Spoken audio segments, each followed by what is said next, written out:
Disclaimer: the views and opinions expressed in this episode are those of the guests and do not necessarily reflect the official policy or position of USA Global TV and Radio. The content presented is for informational purposes only and is intended to foster open discussion and debate. Viewer discretion is advised. USA Global TV and Radio does not endorse any particular viewpoint and encourages viewers to seek out additional information and perspectives. Saving America with Dr. David D. Schein.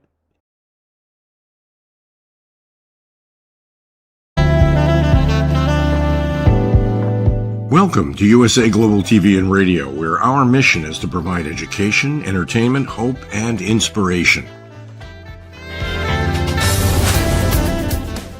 USA Global TV and Radio connects you with experts and audiences all around the world every single day to help you succeed in business and to live a richer life. Visit us at usaglobaltv.com to learn about career and life-changing training and mentoring programs like the Listening Mentor. Subscribe to our newsletter to stay informed about our special programs and offers. Discover how you can become a guest on one of our shows or a host or producer of a USA Global TV and Radio show of your very own. That's USA Global TV and Radio, where the doctor is always in.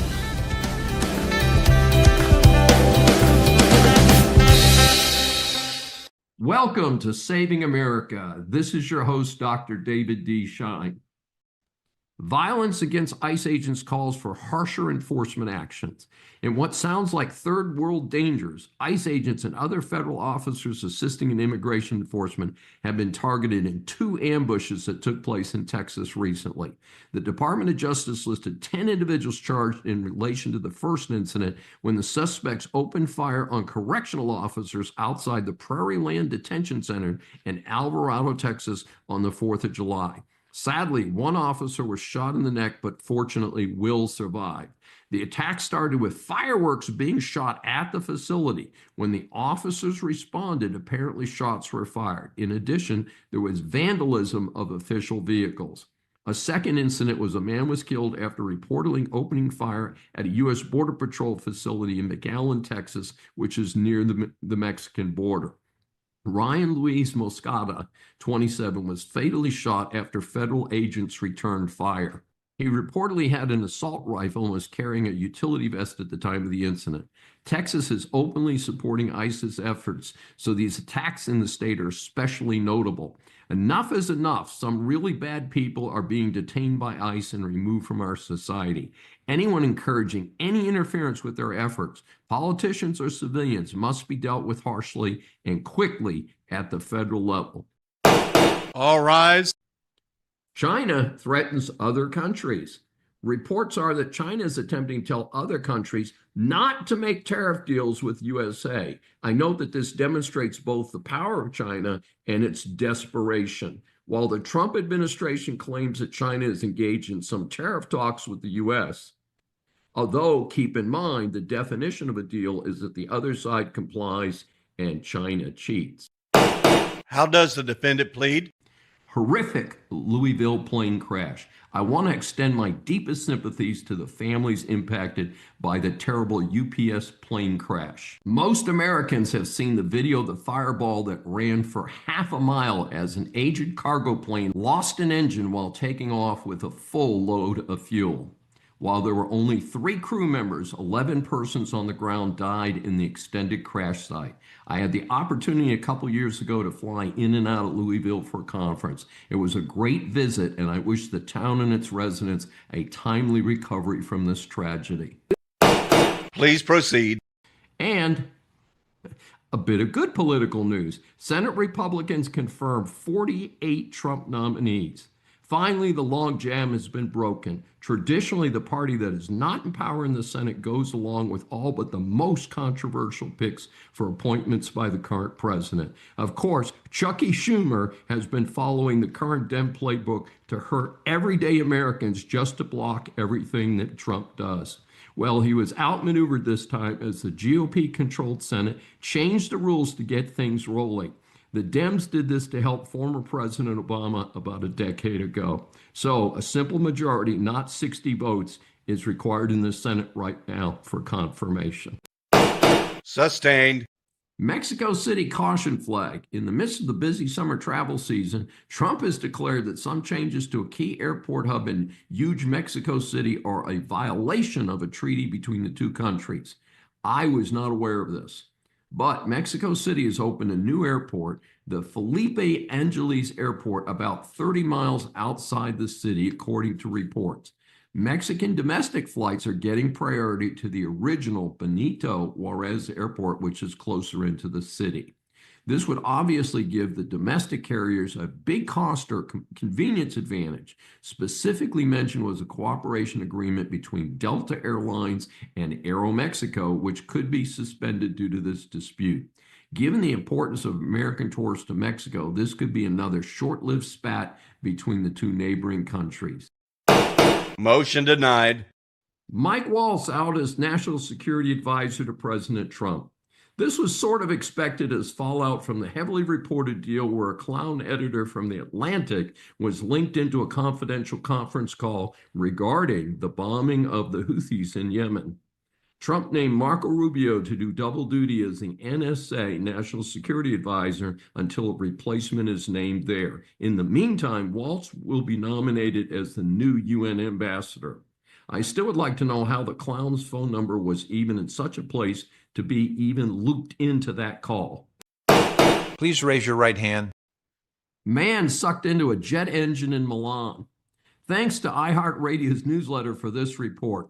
35-year-old man died after being sucked into a jet engine at Milan's airport on July 8th. Somehow this sorry guy found his way from his car onto the field where the big Airbus had an engine that pulled him in. Authorities do not know if he was trying to commit suicide or was trying to board the moving jetliner. Objection, Your Honor. Firebombing of the Pennsylvania governor's mansion. In something that's hard to conceptualize, an individual who appeared to have anti-Semitic hatred somehow climbed over a wall, broke into the mansion late at night, firebombing 2 rooms. Even though the governor and his family were in the mansion at the time, fortunately, nobody was injured. The damages are reported to be extensive. The issue underscores the serious issue of violence in America, driven by political positions. In my lifetime, I have never seen it reach this pitch.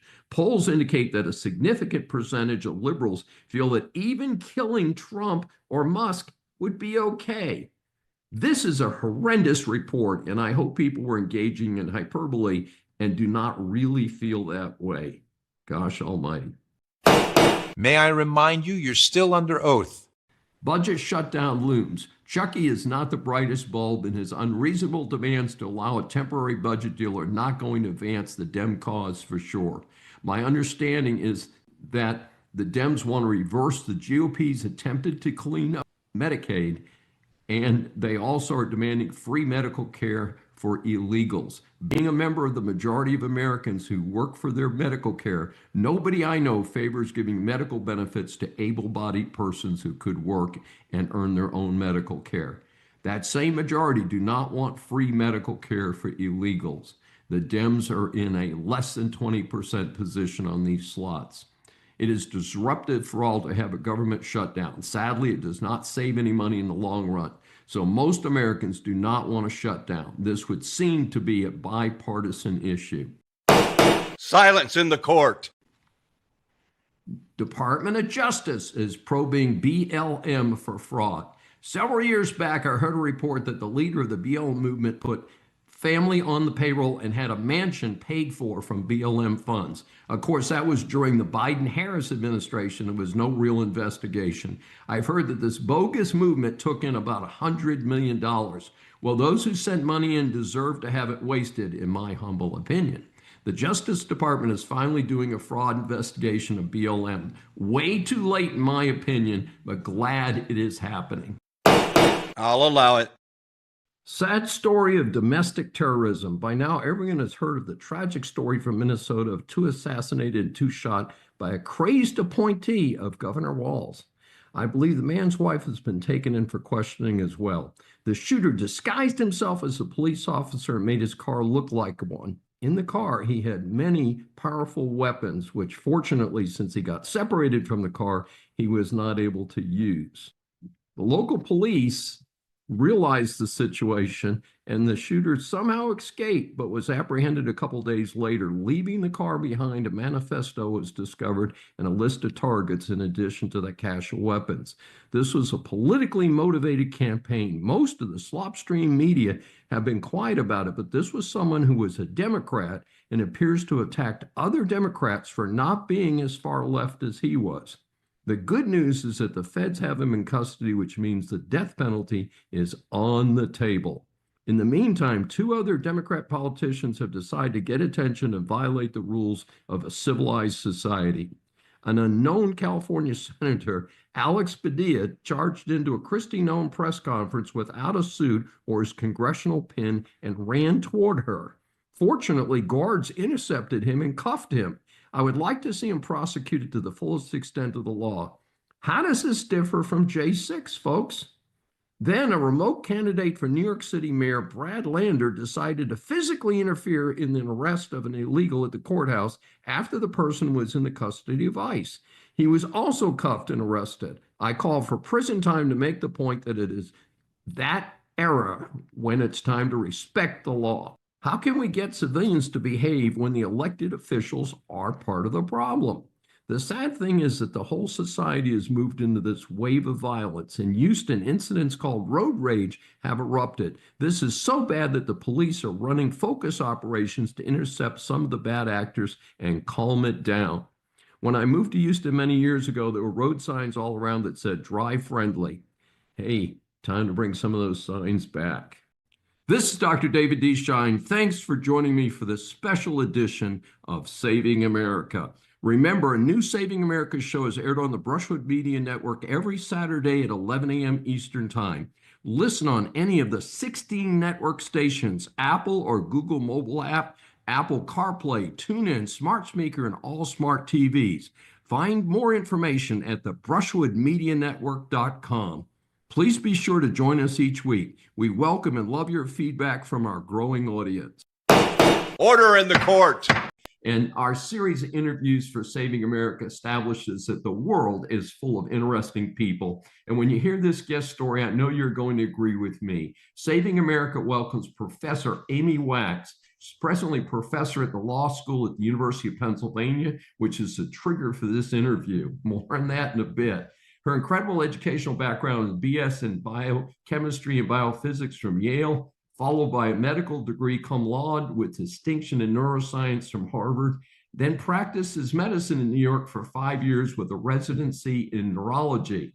So while working as a doctor, she earns her law degree from Columbia University, where she became an editor of the Columbia Law Review, won numerous awards. Then, as a full-time attorney, she clerked for a federal judge. She then went on to teach at two top law schools, University of Virginia and then at Penn, her present law school faculty position. Penn's law school is about as far left as you can get. Professor Wax has been open about her concerns regarding minority students and also about participation of certain minorities in politics. This has caused a firestorm at Penn. I had to cut this bio short, otherwise there'd be no time for our interview. I want to quickly note that I obtained my BA at Penn and have 2 graduate degrees from the University of Virginia. We welcome Professor Amy Wax for her first appearance on Saving America. Well, thank you very much, and thank you for inviting me. It's our pleasure. So, as you know, we ask our guests 3 questions. As a careful reader and conservative who has personally taught at an HBCU, I do comprehend your comments about Black students in higher education. Why were your comments mischaracterized by your fellow academics and others as racist? Well, first of all, let me just address the term racist.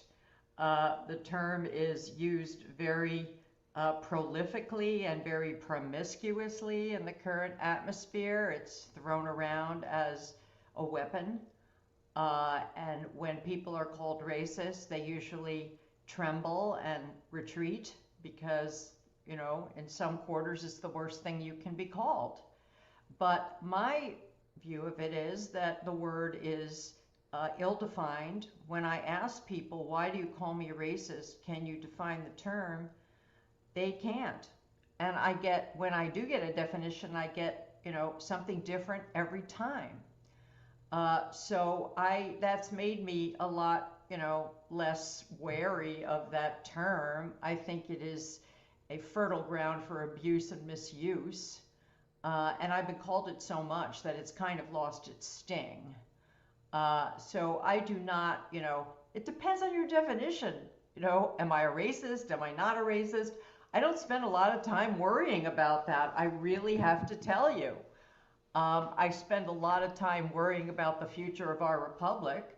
I spend time worrying about the quality and honesty and integrity of academia, about the decline of our civilization, about the abandonment of Western values, about the dilution of the meritocracy, which is a very important part of our strength as a country, as a high-achieving part of the globe.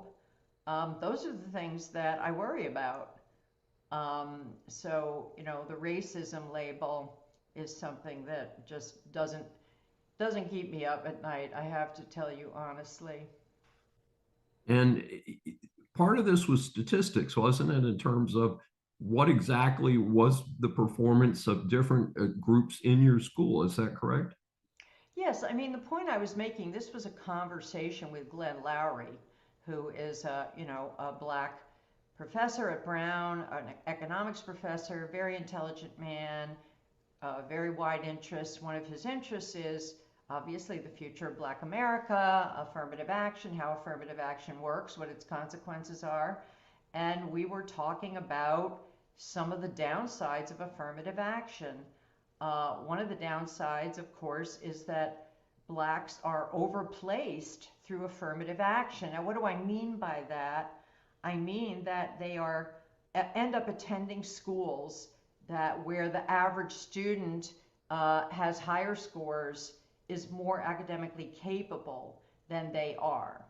And part of the consequences of that, and we can discuss and argue about the consequences of that, whether they're good or bad. And I didn't sit there saying, oh, it's all bad.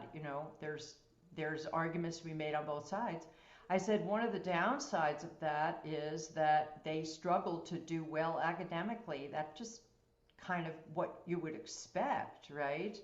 I mean, if you are someone with a 650 math SAT, which is actually pretty good, and you're put in a class where everybody has an 800, at MIT or wherever, you are going to face an uphill struggle. You are very likely you're going to probably not get an A, maybe not even get a B, because the course is geared to the 800 person.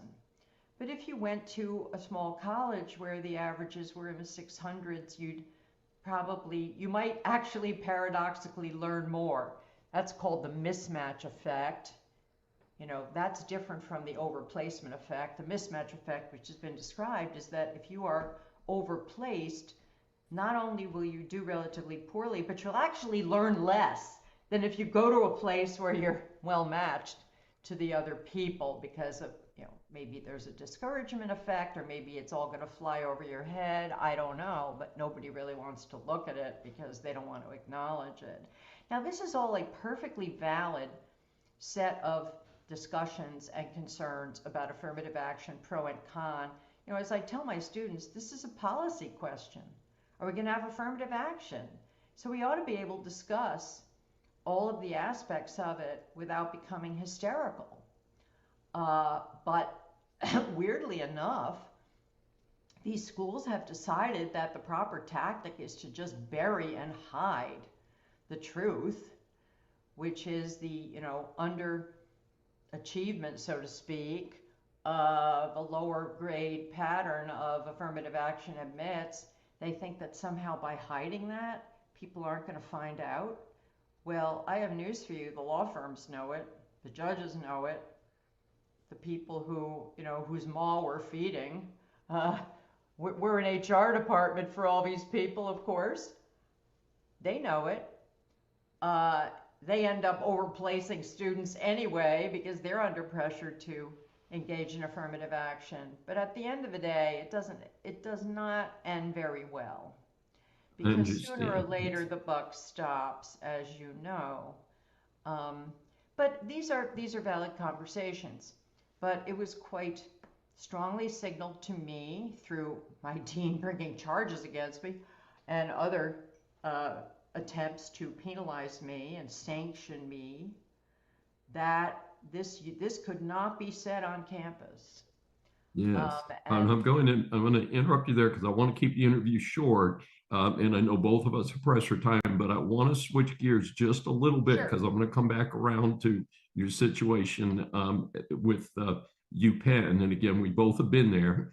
You're there now, I was there. Parallel to the first situation that you encountered, you've made comments about Asians in America participating as Democrats rather than Republicans. Could you please share more about your position on this? Because this also got some flack, although it seems like a very innocent statement. Can you state that again? Which Americans? Sure. Asian Americans. Oh, Asian Americans, yes. I mean, so this was, people keep saying I said this on a podcast, which is not true.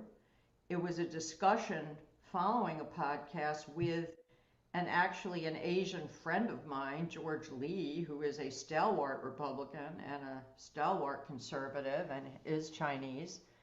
And we were discussing the perplexity of why Asians vote so overwhelmingly for Democrats, as Jews do, of course, because it would not seem to be in their interest. Asians are meritocrats.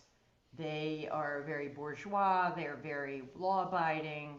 They're very hardworking. They have, so many virtues. Their families are strong. And you would think that, a lot of what the Democrats are peddling would not be appealing to them. The lack of being behind law and order, the lack of interest in the meritocracy, their pushing of equity, some of their permissive policies wouldn't gel with Asians. So why do they all vote for Democrats? And we couldn't come up with a theory really that was entirely satisfactory. A lot of it has to do with immigration, with Republicans being identified with Christians as being depicted as intolerant. I mean, there's all sorts of misconceptions and conceptions out there. But at the end of this interchange, I said, well, as a Republican who believes in the core Republican values, my view is we're better off with fewer Asians as long as they're voting for Democrats, because they're going to push the country, I think, in the wrong direction. There are other cultural reasons, I think, why we shouldn't be overwhelmed by Asians. It is a different culture. It is a more conformist culture. People say this to me all the time. Even Asians say it to me, right? They're not as concerned with, liberties, rights, the First Amendment, free speech. They think it's like some fetish that white people have, they should get over. It's just a different mentality. And all told, so this soundbite was lifted out of a much more complicated discussion.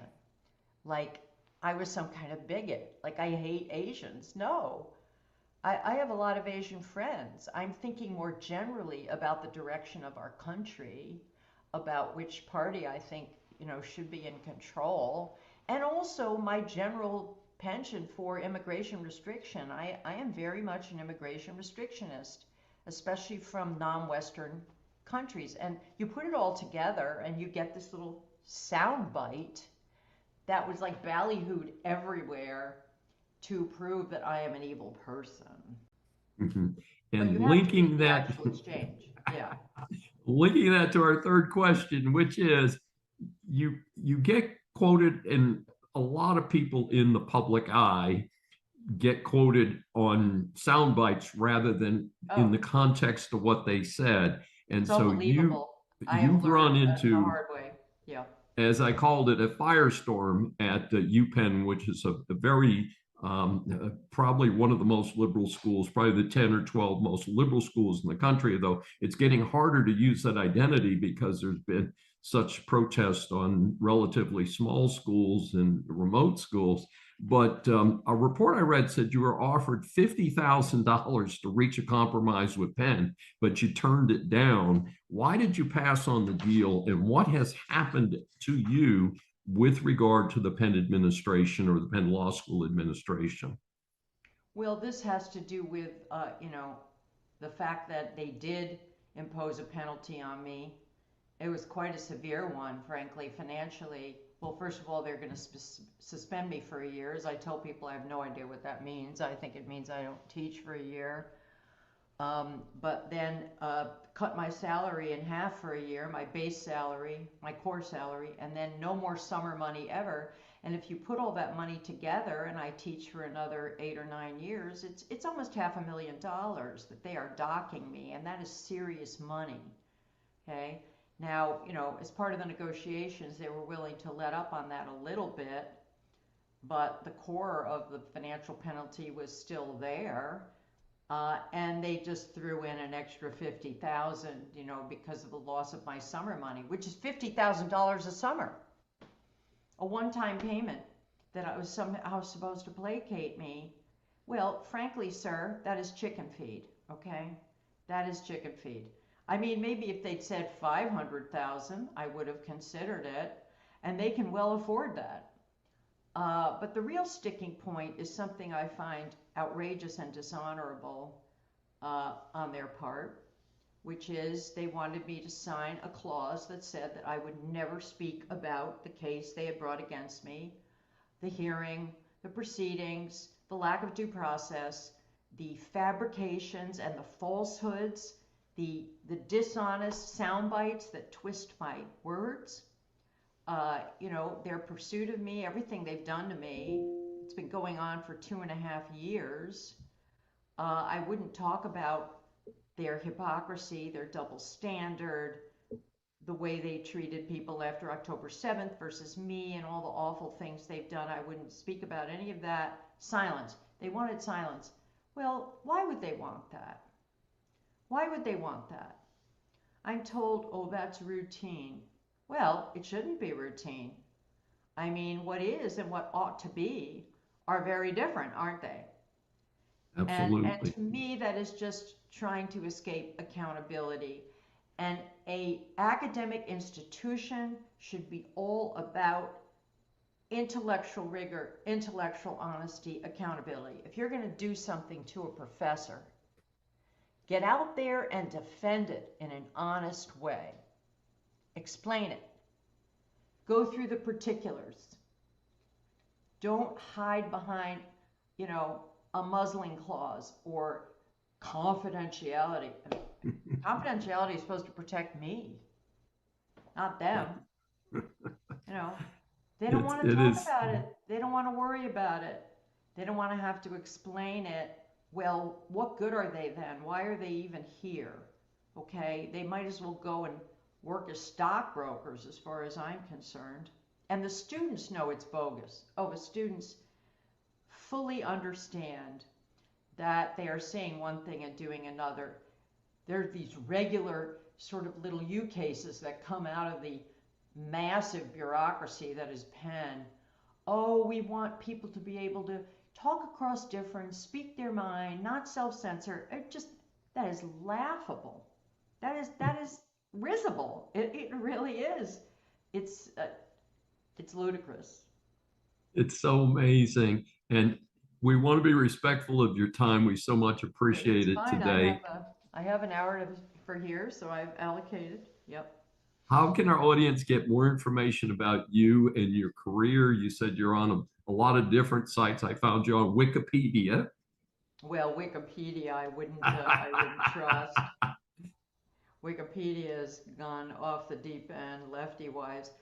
If they Google me and, articles, go on Google Scholar, which is an open website, or just Google me. I've done a lot of pieces lately because, law reviews won't publish me now that I'm a racist.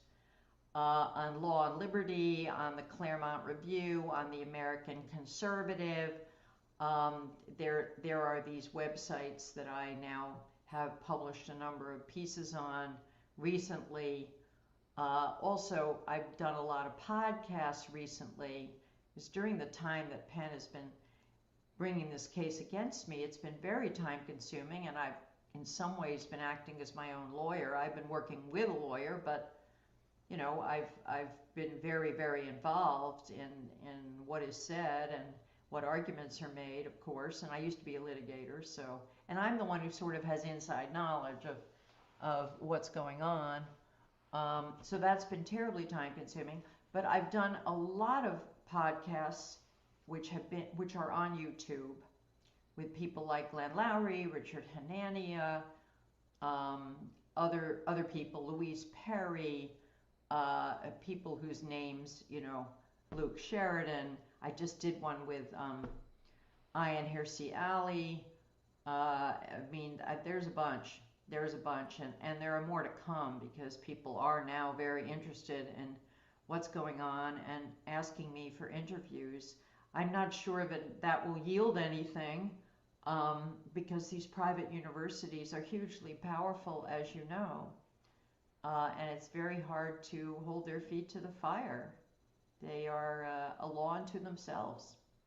It is a fascinating situation, and we do want to be respectful of your time. Professor Amy Wax at the University of Pennsylvania Law School, at least at the present time. Please proceed. Business students, business persons, or consumers, business law impacts much of what you do. This segment is designed to help you get past the headlines on key stories. The United States Supreme Court ruled 6-3 that sleeping in public can be banned. The city of Grants Pass, Oregon, passed an ordinance banning people from sleeping or camping outdoors on public property. This is an eminently practical rule from my standpoint. If these areas are used for such purposes, the lawful purposes of public enjoyment and green spaces are denied to the citizens who are paying the taxes. These places are also not equipped with sanitation for food preparation and things like that. Sadly, in a number of cities, such encampments have turned into crime and drug dealing centers. Grants Pass has only 38,000 residents, but a reported 600 street people hang out there. This is a great burden. Allowing them to use public spaces exacerbates the problem. Violators under this new law are subject to a $295 civil fine for initial violations. However, this could increase to $1,250 and 30 days in jail for repeat offenders. The crime would be criminal trespass. A lawsuit was filed on behalf of the street people to stop enforcement of the ordinance. The U.S. Ninth Circuit Court of Appeal enjoined enforcement of the law. The Ninth Circuit held that it would violate the cruel and unusual punishments clause of the Eighth Amendment of the Constitution. And this would apply in the case, according to the Ninth Circuit, if there were no beds in homeless shelters. The city appealed to SCOTUS, which reversed. Writing for the majority, Justice Neil Gorsuch rejected the Ninth Circuit interpretation of SCOTUS precedents. The decision determined that enforcement of generally applicable laws regulating camping on public lands doesn't qualify as cruel and unusual punishment, and that public camping ordinances do not compare to prior SCOTUS cases cited by the Ninth Circuit. Sustained. Texas sues General Motors for allegedly violating drivers' privacy. A growing problem in our society is the collection of digital data from individuals without their explicit consent. General Motors and OnStar LLC, a subsidiary, have been sued by the state of Texas, which accused the automaker of installing technology on more than 14 million vehicles to collect data about drivers. If that was used internally to make better cars, probably would be okay. However, in a suit filed by Texas Attorney General Ken Paxton, he claims that General Motors sold the data to insurers and other companies without the driver's consent. According to Paxton, the suit resulted from a probe into whether various automakers collected and then sold mass amounts of data without the driver's knowledge. Paxton said GM's data were used to compile driving scores assessing whether more than 1.8 million Texas drivers had bad habits, such as speeding, braking too fast, steering too sharply into turns, not using seat belts, or, interestingly, driving late at night. Insurers could then use the data when deciding whether to raise premiums, cancel policies, or deny coverage, according to Paxton. It would seem to cover millions of vehicles since he claims it has been installed in most GM vehicles since 2015. As soon as I saw this, I thought about the heavily advertised OnStar system, and indeed, Paxton said that the enrollment in this system was wrapped into normal auto purchasing and leasing paperwork, which, as many know, is usually many pages and not everybody reads every word. Paxton stated companies are using invasive technology to violate the rights of our citizens in unthinkable ways. Our investigation revealed that General Motors has engaged in egregious business practices and that violated Texans' privacy and broke the law. We will hold them accountable. GM replied in a statement, "We've been in discussions with the Attorney General's office and are reviewing the complaint. We share the desire to protect consumers' privacy." The suit seeks the destruction of the improperly collected data, compensation for drivers, civil fines, and other remedies. This was filed under the very pro-consumer Texas Deceptive Trade Practices Act, DTPA. Motion denied. The Supreme Court won't hear challenge to Illinois' ban on assault weapons and other gun appeals. SCOTUS refused to take up several Second Amendment-backed challenges to an Illinois law that prohibits so-called assault weapons, such as the popular AR-15 rifle. The surprise ruling means that the Illinois law will remain on the books, at least for now. Surprise because some of the same SCOTUS recently ruled that bump stocks could not be banned by the U.S. Alcohol, Tobacco, and Firearms Agency. This was a device that became infamous due to the mass shooting in Las Vegas. It allows a regular rifle to be fired quickly. The holding determined that Congress and not the ATF would have the power to make such a determination. The ruling also was in contrast to SCOTUS's ruling in 2022 with the case of New York State Rifle and Pistol Association versus Brune. The High Court upheld the Second Amendment right for the public to bear arms in public for self-defense. Therefore, any limitations had to meet a high test, what is referred to as the strict scrutiny test. What that means is if there is a law that limits a constitutional right, like the Second Amendment, it must be narrowly structured to only serve the public good and not impair constitutional rights. The Illinois state law in question made it a felony offense to have assault weapons, including AR-15s. The trigger was a mass shooting that involved an AR-15 and resulted in 7 dead and dozens injured during the 4th of July parade in 2023.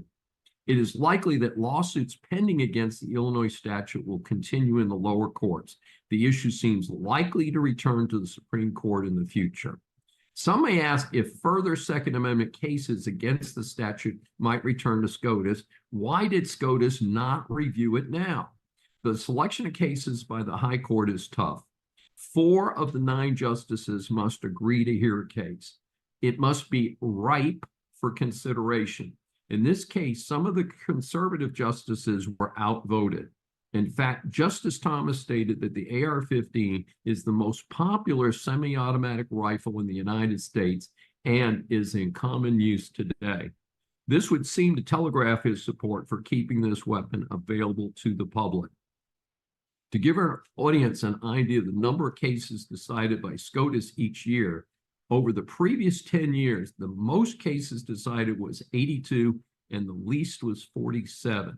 Think about the thousands of cases that might have been presented to the High Court in that time. Please raise your right hand.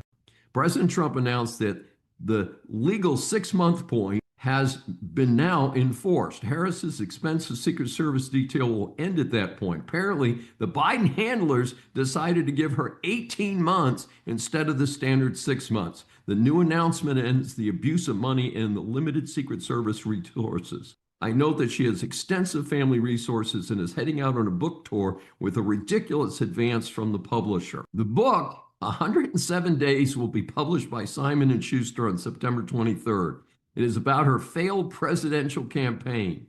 I wonder if she will really detail the incredible waste of over $1 billion in her campaign. I've been unable to determine her publisher's advance, but hopefully the publishers will lose their shirts on the silly venture. Rumors are from several million up to 10 million. Objection, Your Honor. Our series of interviews for Saving America establishes that the world is full of interesting people. Saving America welcomes Dr. Danielle Lord. She is a native of the Pacific Northwest and has spent her career helping to develop others, creating unique curricula for organizations large and small, and served as a university professor. She holds a PhD in leadership theory. Her bio says that her superpower is helping people to connect the dots, making and discovering connections that might not have been realized before. Dr. Lord's firm is called Archetype Learning Solutions. She's recently started a webcast on USA Global Network. We welcome Dr. Danielle Lord for her first appearance on Saving America. Well, thank you, Dr. Schein. I hope it's the first of many.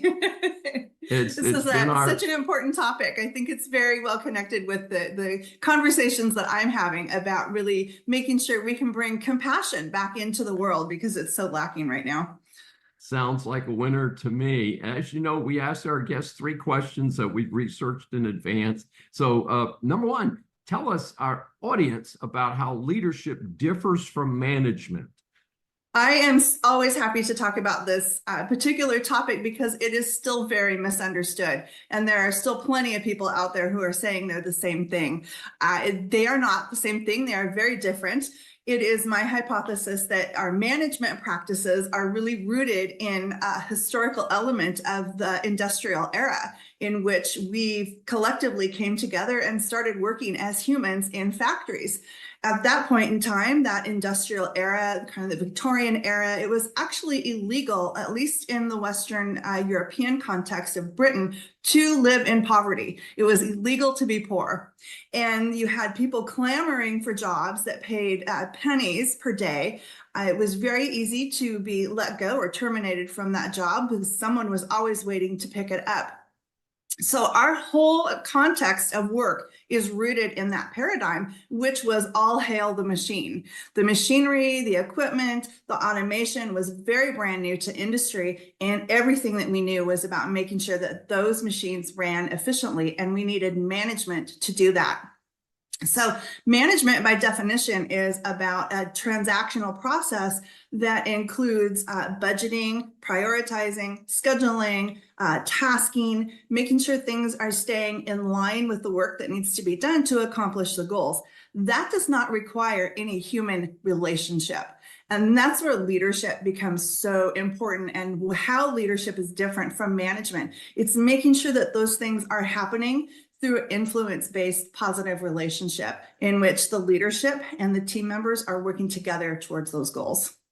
So that's my definition. Fascinating. What can our audience learn from your latest book? Tell us a little bit about that. So thank you. I just published my latest book. It's called Engaging Your Employees. We are facing an engagement deficit in this country, and I would probably say worldwide. Engagement scores are, of course, what we call employee engagement is what is defined by Gallup as the discretionary effort that our employees or our team members, as I like to call them, put forth in the organization. For 30 years, we've been telling people that your voice matters. And for 30 years, I haven't sat across the table with executives for 30 years, but basically the time that I have spent, about half of that, around the same tables with executives, listening to their conversations, has told me that the voice doesn't matter, the voice of the employee. And from my hypothesis is that if we want to lead through a relationship, influence-based relationship, we have to have a personal relationship of presence, vulnerability, and authenticity with the people that we are leading. So my book outlines 12 heart-centered strategies that 11 of them are completely free. It just requires you to have some vulnerability and some presence and engage with people in an entirely different level. The very same things that our employees or our team members are asking for. So that's my latest book. You can get the book. It's available on Amazon, and in the back there are 12 or 13 QR codes, and you can scan those QR codes and download a variety of tools to help you implement those heartfelt strategies. Fascinating. And our third question is, what's the best advice you can give to a business student or early career executive about achieving success? Because we talk about, if you want to be successful, you need to be more than a manager. You have to be a leader. So where does that come in, and how would you talk to your younger self or to someone that you know?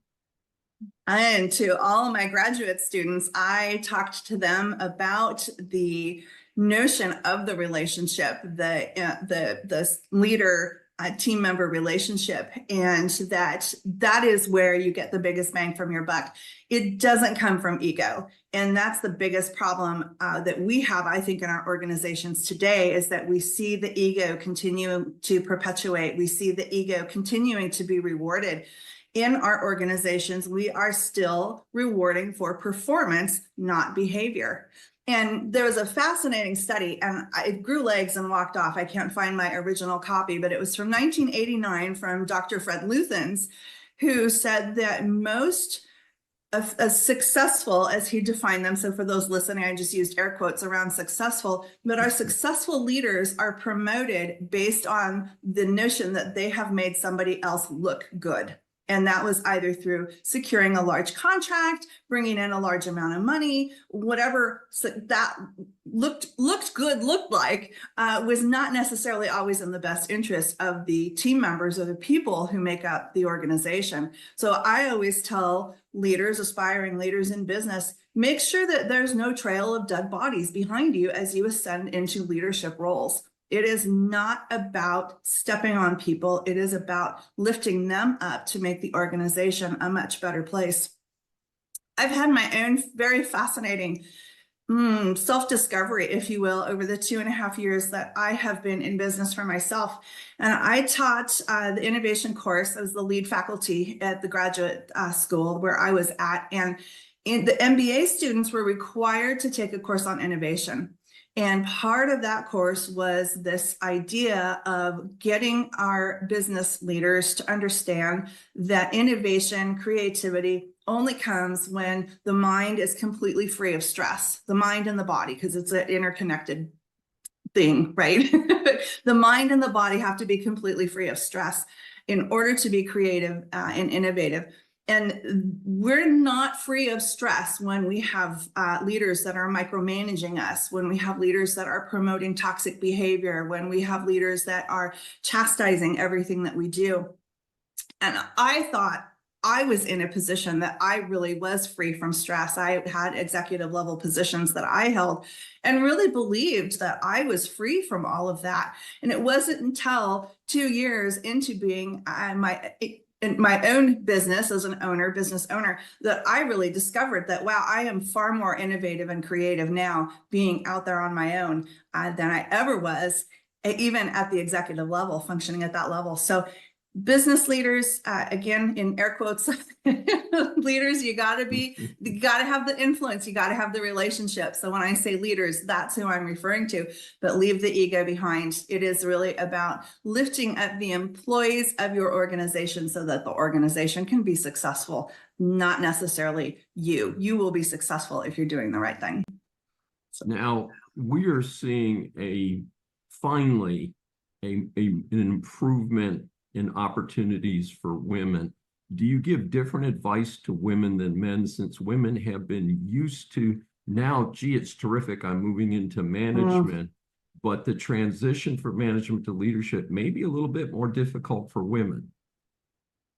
I do absolutely believe that that is a truth. And I think what happened was, in the 1980s, I think we had enough scientific research or data to really demonstrate what good leadership looked like. And that's when we did start to see women enter into those leadership positions in 1980s, 1990s.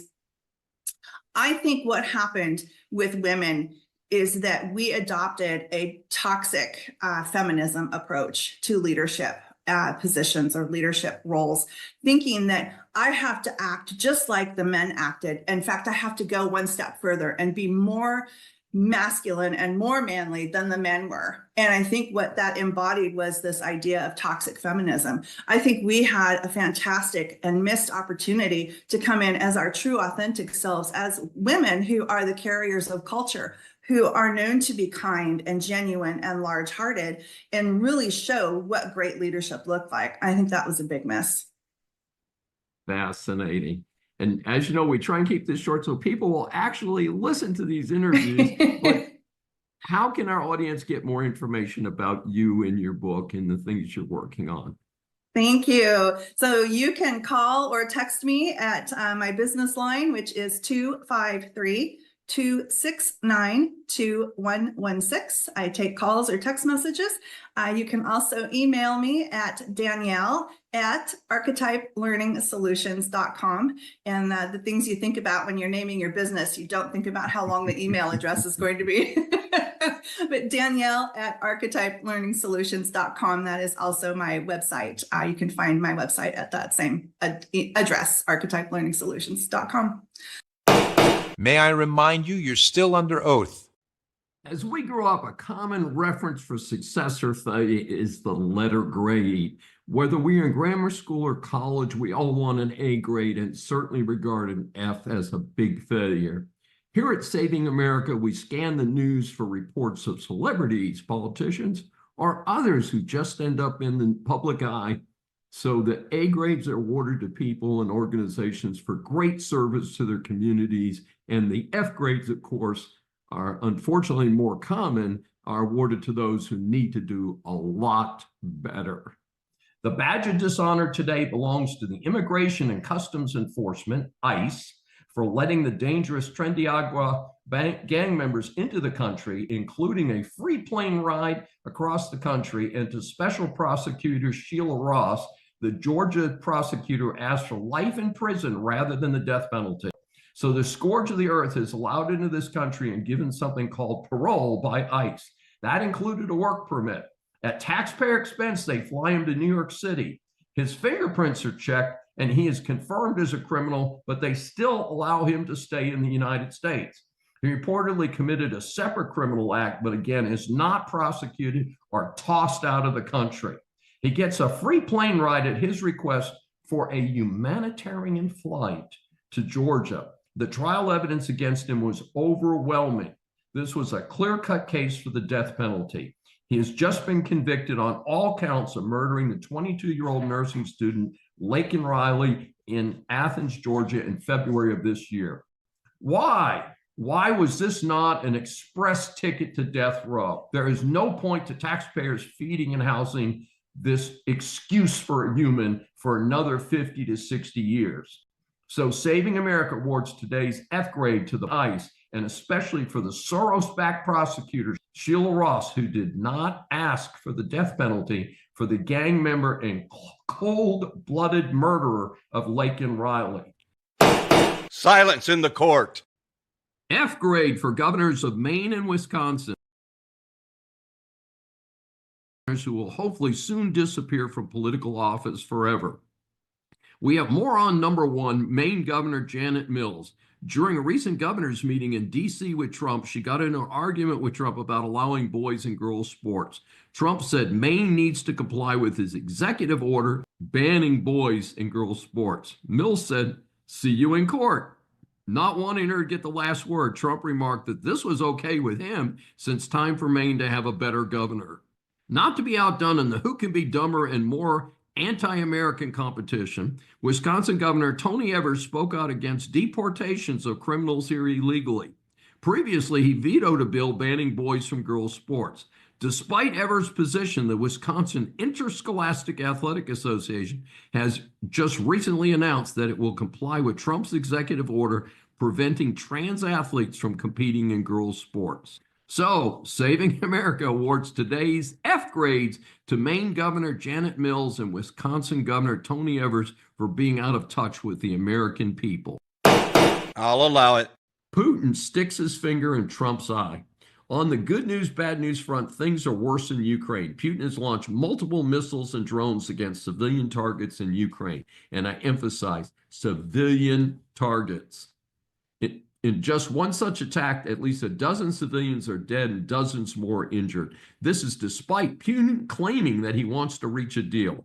Trump has finally turned up the sanctions, but much more needs to be done.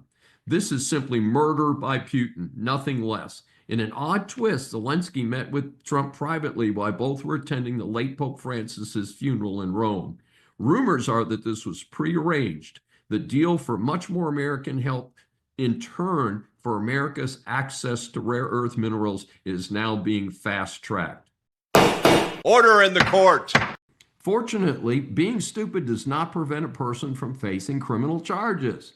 Ruth is the oddball who is accused of setting up a sniper's nest near a golf course where Trump was playing. Fortunately, the nest was discovered by the Secret Service before he could shoot down anyone. My understanding is that the evidence against him was compelling. Obviously, the jury agreed. The comedy show here was that Ruth represented himself. His antics were crazy. Frankly, I think he was trying to set up an insanity plea or at least diminished capacity. His opening statement was a total non sequitur. After being warned by the judge, he was eventually cut off, I believe only 7 minutes in. The rest of the trial did not go any better for him. We lawyers have a phrase: an attorney who represents himself has a fool for a client. That applies to non-lawyers as well. Please proceed. The Office Depot and Office Max holding company is acquired. The holding company, the two brands, is known as the ODP Corporation. The current stockholders got a nice margin over the current stock price. The buyer was Atlas Holdings. The ODP operation will now be part of a privately held company. Naturally, the transaction will be subject to regular regulatory requirements.